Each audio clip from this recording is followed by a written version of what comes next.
Coach, great to have you with us on BYU Sports Nation. And we need to ask first about your health, because you gave us all a scare in March. And I know that some doctors called it a standard procedure, but it didn't feel standard. So how are you feeling, and how is everything? I'm doing fine. I'm doing fine.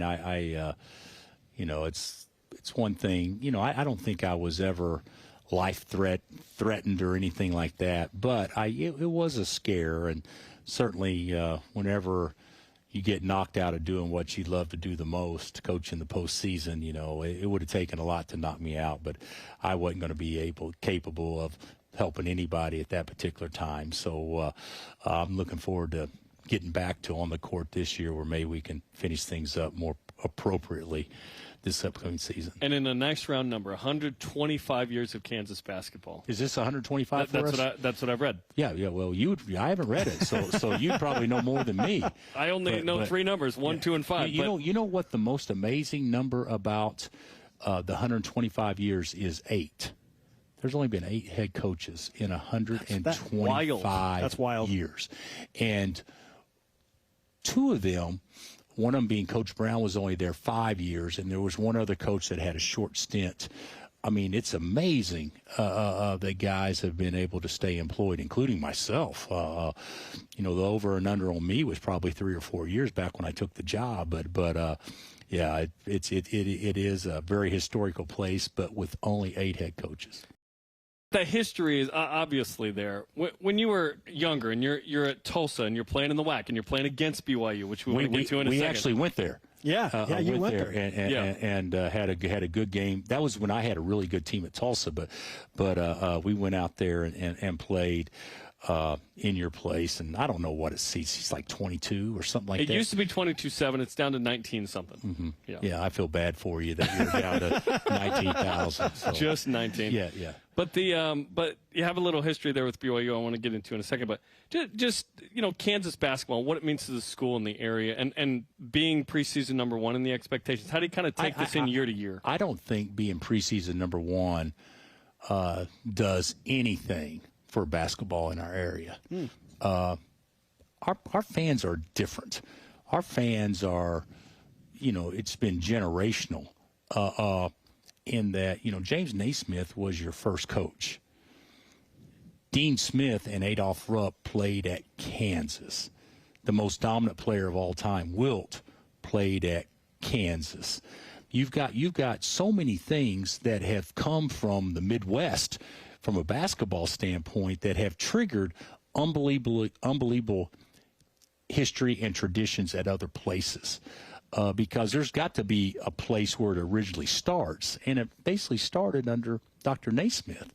I mean, John McClendon did not coach at Kansas because he was like the first African-American student there, but he was a student under Dr. Naismith, and then he goes on and, of course, is a Hall of Fame and one of the greatest coaches of all time. But it's a special place. I'll tell you, there's a lot of things to be proud about. But the most unbelievable thing to me is we haven't played for less than a sellout since 2001. Wow. That's special. I mean, that's different. And even though we've had good teams, I'm not going to knock that. We've had good teams, and we've been consistent and all those things. But when you have consistency, it also gives the impression sometimes of mediocrity because you just do the same thing all the time. A lot of times spikes is what gets people excited. We haven't had spikes. So to think that people have hung in there with us over that number of years in a situation where it's harder and harder to put people in the stands with all the other things that are going on in our world. And then also the cost of the tickets are ridiculous. I'm sure you guys are gouging you got it cranked up there at BYU, and you probably got it cranked up more now going into the Big 12, which you should. Because people will pay to see that. It's been very exciting to know that, in the Midwest, we may get some bad weather every now and then. There could be an ice storm every now and then. And you always say, well, I wonder how many people show up tonight. And you walk out there, and it's the same number each and every night. Yeah, it's a fun place to be. All right, well, you past 20 years. I mean, you're 20-plus years into this adventure. and you've got a remarkable team coming back again. Hunter Dickinson, DeJuan Harris Jr., Kevin McCullough Jr. What makes this squad unique and set up for what you hope is another special run? I would say the jury's still out, to be real candid with you. The thing about it is, could potentially we be a team that maybe has a chance? I'd say yes.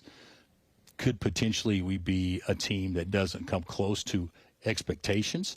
I would say, well, yes. I mean, health is a big deal. Whenever you only got 10 guys on scholarship and only 9 that are eligible to play, health becomes a big deal. Wrong guy getting hurt could totally wipe out a team when you don't have depth or much of it. Also, perimeter shooting. You got to be really, really, really great defensively not to make shots consistently offensively. And are we going to be able to do that? Because we got, like with Hunter, he's not coming in with the defensive mindset. He's coming in, hey, just give me the ball, and that type of attitude will get our butt beat. So we got to adjust and do some things. But I'm real excited about it because if things fall right, I think we could be pretty good.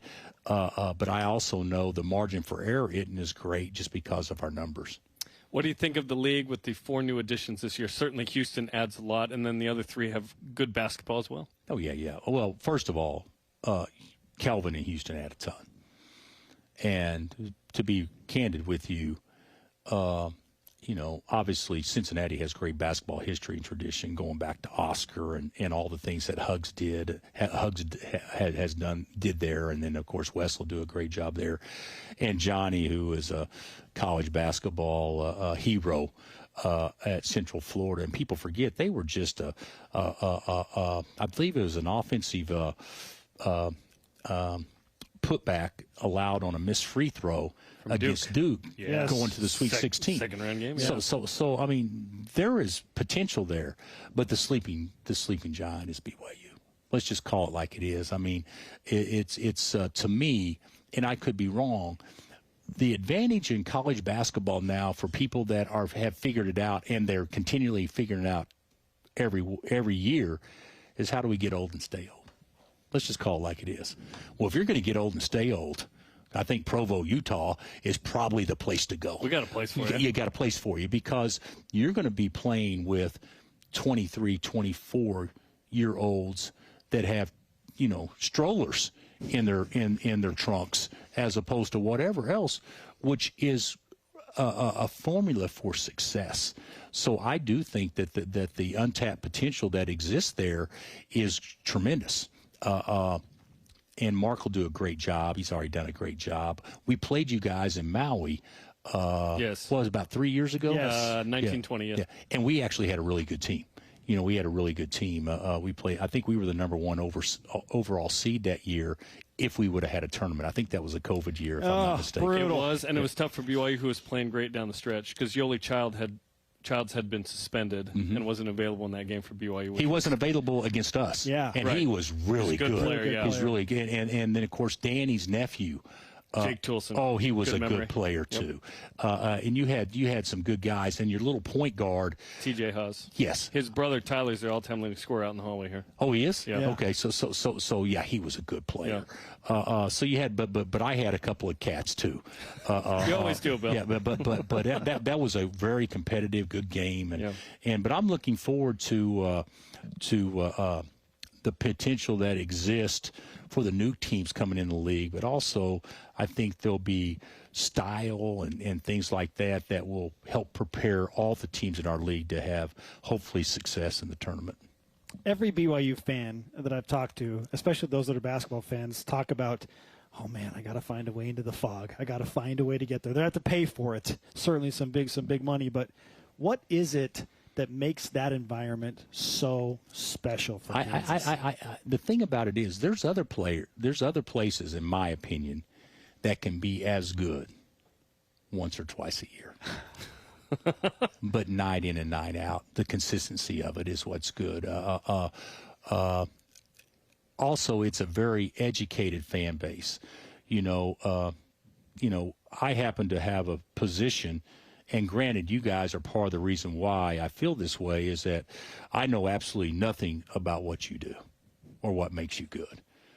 But not only do you know everything about your own job, you know everything about mine too. It's a fun relationship. And it's a fun relationship for you guys, and that's the way it is with fan bases too. But our fans are knowledgeable to the point. Hey, try hard, share the ball, play tough, and we're here to help pull it out for you.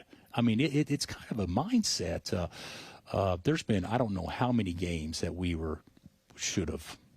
could have gone the other way, and somehow or another our guys just figure out, and it's because of the place. I mean, it is a historic place, but I'm not going to go out and say that it's the only place. It's not. When your place is jumping when Gonzaga comes to town, it's got to be special. It is. 19,000 jammed in there. It's got to be great, but it's probably not the exact same it is if Cal State Northridge is coming to town. And that's not a knock to Northridge, but isn't that basically that accurate? was the reality. We're excited for more Gonzaga St. Mary's like nights. Yeah, and you'll get that. Yeah. But it's a cool place to be. But I don't know that you really put your finger on it, saying this is what makes it that way. I think it's something that you just got to kind of experience. Coach, great to have you on the show. We appreciate you spending some time with us. All right, guys. Thanks, Bill. Thanks.